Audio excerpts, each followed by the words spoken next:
सत्यम शिवम सुन्दरम नमस्ते पदे निष्क्रिय गुण्य शिवाय नमो नमः भनेर वैदिक साम्यवादमा ईश्वर पनि एक छ।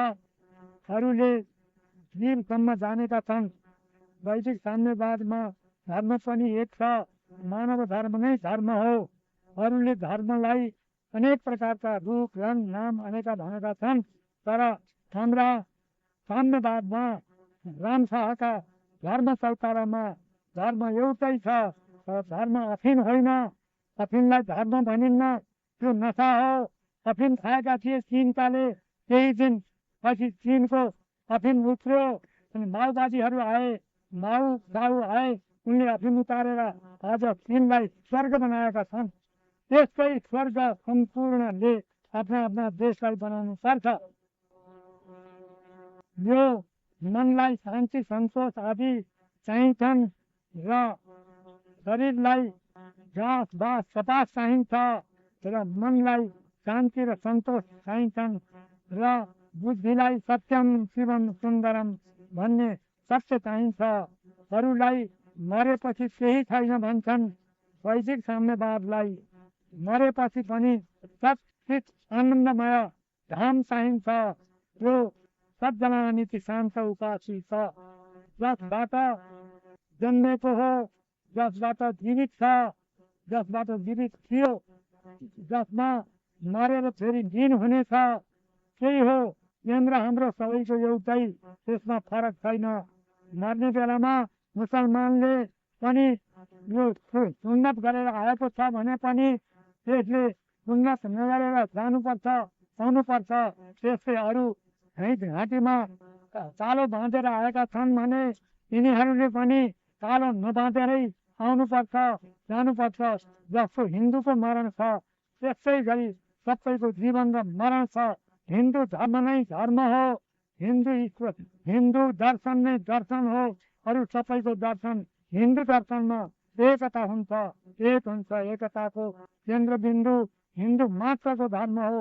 सबै मानवको र सबै चराचर प्राणीको एउटै धर्म छ। जानेपछि एउटै छ, नजानेपछि अनेक अनेक नाम अनेक अनेक रूप भन्छन्। मर्ने बेलामा एकै हुन्छ। जस्तो वज्र नास्तिक भए पनि मर्ने बेलामा म कसैलाई नमान्ने ईश्वर नमान्ने भएर आएको थिएँ। तर अहिले मलाई पनि मार्ने मभन्दा ठुलो कोही रहेछ भन्ने जाने रोसी सोसी नमस्कुते। जो भए पनि मभन्दा ठुलो, मभन्दा जान्ने, मभन्दा मान्नुपर्ने मैले त्यो ईश्वर रहेछ भनेर सबै नास्तिकहरूले पनि ईश्वरलाई मर्ने बेला जानेर जान्छन्। सूर्यलाई कसैले मान्ने पनि नमाने पनि सूर्य अवश्य छ, त्यसलाई मान भन्नु पर्दैन।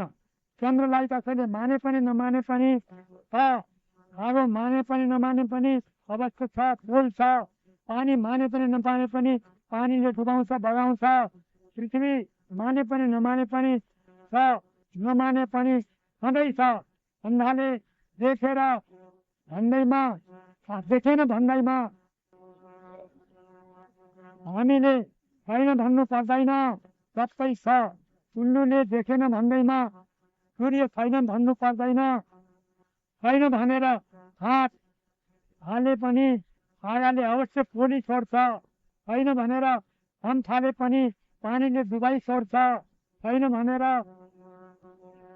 कुहुनाले हाने पनि पहराले स्रोत लगाई छोड्छ। रामशाहका चौतारामा कसैले पहरामा कुहुनाले हान्छ भने त्यसको कुहुनु दुख्छ। जसले भने पनि, त्यसले रिसाएर भने पनि, सुखाएर भने पनि भन्ने आफ्नै ठाउँमा रहन्छ। जो सत्य तथ्य छ त्यो आफ्नै ठाउँमा रहन्छ। यस्तै कसैले कुनै कारणले ईश्वर छैन भनेर नमाने पनि ईश्वर छ। जसले जे भने पनि रिसाउन्न, आफ्ना काममा लागिरहन्छ। काम गर्ने मान्छेले कहिले पनि सबैलाई बाँड्ने प्रसाद सबैलाई बाँड्ने, यहाँ बसेकालाई सबैलाई प्रसाद सबै बाँड्ने। ईश्वर मुर्दा छैन, ईश्वर निरञ्जन निराकार ज्योति स्वरूप छ। मुर्दाले मात्र मुर्दा भन्छन्, मुर्दाबाद भन्छन्। मुर्दाबाद भन्ने मुर्दा हुन्। ईश्वर मुर्दा होइन। ईश्वर निरञ्जन निराकार निर्विकल्प ज्योति स्वरूप सचित आनन्दमय छ, आनन्द स्वरूप छ। हामी सबै ईश्वरका सन्तान हौ। हामी अज्ञानी केटाकेटी जो जस्ता भए पनि माता पिता जे भने पनि माता पिता रिसाउँदैनन्। त्यसको कुपुत्र जाए त क्वचित कुमाता नभवती। कुपुत्र हुन सक्छ कतै कहीँ अज्ञानले, तर माता कुपुत्र कुमाता हुन सक्दिनन्। माताले कुपुत्रलाई पनि उत्तिकै प्यार गर्छिन् जतिको माता मान्ने नमान्ने सबैलाई माता एक बराबर छन्। काली माता सबका लागि एक छन्। नदी समुद्रको बाटो बिर्सेर दायाँ बायाँ लागे पनि चिसो नभए पनि ढिलो गरी फेरि समुद्रमा पुग्छ। जीवले शिवलाई बिर्सेर यताउता भट्के पनि 84 चक्करमा परेर एक दिन आइपुग्छ। अज्ञान भन्दा ज्ञान फेला पर्छ। शिवलाई बिर्सेर यताउता लागेको पनि फेरि जीव शिवमा आइमिल्छ।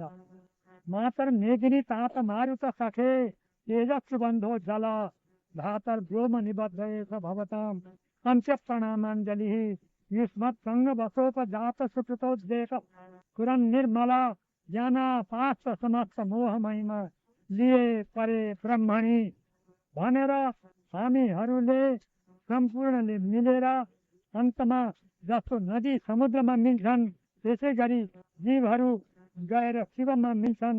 शिव गोरक्ष, शिवको अवतार गोरक्ष। गोर्खामा शिवको अवतार भएको गोरक्षनाथ, दुर्गाको अवतार भएको काली, यहाँ शिव गोरक्षको एकत्व यहाँ छ र सबैको कल्याण गर्ने भनेर यो धारे ढुङ्गामा माथि कैलाश पर्वतमा गुफामा गोरखनाथ बसेका छन्, कालिका बसेकी छन्। यिनले सबैको कल्याणका छिन्। अनि सुके मारे पनि माता पिता केटाकेटीहरूलाई गाली गर्दैनन् कि अज्ञानले गर्छन् भनेर योसी छोरी नमोस्तुते भनेर अन्तमा जो भए पनि हामीले नमस्कार गर्छौँ। तिमीले हामीलाई जे भने पनि जे गरे पनि हामी तिम्रै छौँ भनेर अन्तमा माउ बाजी पनि माउ र ताउ पनि मर्ने बेलामा हामीले ठुलो ठानेर ईश्वर नमाने जस्तो गरेको थियो, तर अन्तमा हामीले पनि मर्नु पर्यो। ईश्वर ठुलो रहेछ, ईश्वर सबैको रहेछ, हामीले गएर पनि ईश्वरमा मिल्नुपर्छ भन्ने यहाँ पनि मान्यता छ। खोला नाला नदी नद समुद्र ढुङ्गा माटो चन्द्र सूर्य तारा ग्रह नक्षत्र घाँस पात वृक्ष लहरा फल फुल अन्नादि समस्त वस्तु उहिलेका हालेर अहिलेका आफ्नै नौला झिलिमिली बनाउनु पर्छ।